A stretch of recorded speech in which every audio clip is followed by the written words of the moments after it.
We are going to make a super quick one-pot creamy Cajun chicken pasta in less than 20 minutes. To begin, we're going to make the Cajun seasoning by placing 2 teaspoons of smoked paprika into a bowl with 1 teaspoon of dried oregano, 1 teaspoon of dried thyme, half a teaspoon of cayenne pepper, 1 teaspoon of garlic powder, 1 teaspoon of onion powder, half a teaspoon of ground black pepper, and half a teaspoon of salt. Mix those together until they're fully combined and then set them to one side. Next, take 500 grams of chicken breast, that should be roughly 2 chicken breasts, and then cut them into 1-inch size cubes. I do this just by slicing them into long strips and then cutting those strips into cubes. Place the chicken into a mixing bowl and then coat them in the Cajun seasoning. Mix the chicken until it's fully coated, then cover and place in the fridge until it's ready to use.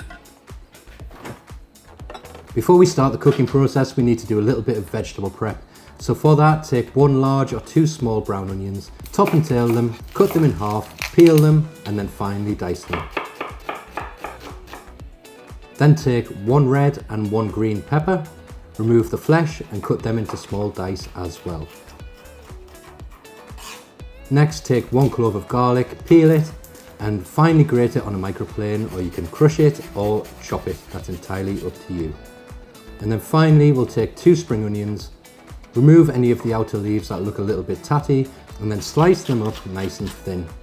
Place them into a bowl along with a little pinch of the red and green pepper, and set that to one side because that's to garnish with later. Next, place a large saute pan or any pan you've got with a lid over medium-high heat, and drizzle in 25 ml of olive oil, and then add in 30 grams of diced butter. Heat it until you can see the butter starting to foam, and then place in the Cajun chicken. This is just to seal off the chicken and to allow the spices to release the flavour.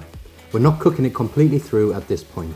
Once the chicken's fully sealed off, remove it from the pan and place the pan back over the heat. Next, add in the diced onions and diced peppers and gently cook them for about 4 to 5 minutes until they're nice and soft. You'll notice that the moisture from the onions and peppers will remove any of the stuck-on chicken on the bottom, and that's exactly what you want. After 4 to 5 minutes, place in the grated garlic and cook for a further 1 minute. Now add in 500 milliliters of chicken stock and bring it to a simmer. Once simmering, add the chicken back into the pan along with 200 grams of dried pasta of your choice. Mix everything together and then place a lid on and leave it to cook for 8 minutes, giving it a stir halfway through the cooking process. After 8 minutes, remove the lid and then spoon in 80 grams of cream cheese. Stir it all together until the cream cheese fully melts into the sauce. Give it a little taste and season it with salt and pepper if you need to. To serve, spoon it onto 4 plates or bowls and finish with the sliced spring onion and diced pepper we put aside earlier on. So that's how I make this delicious creamy Cajun chicken one-pot pasta in less than 20 minutes. I hope you enjoy it. Thanks for watching, and I'll see you in the next video.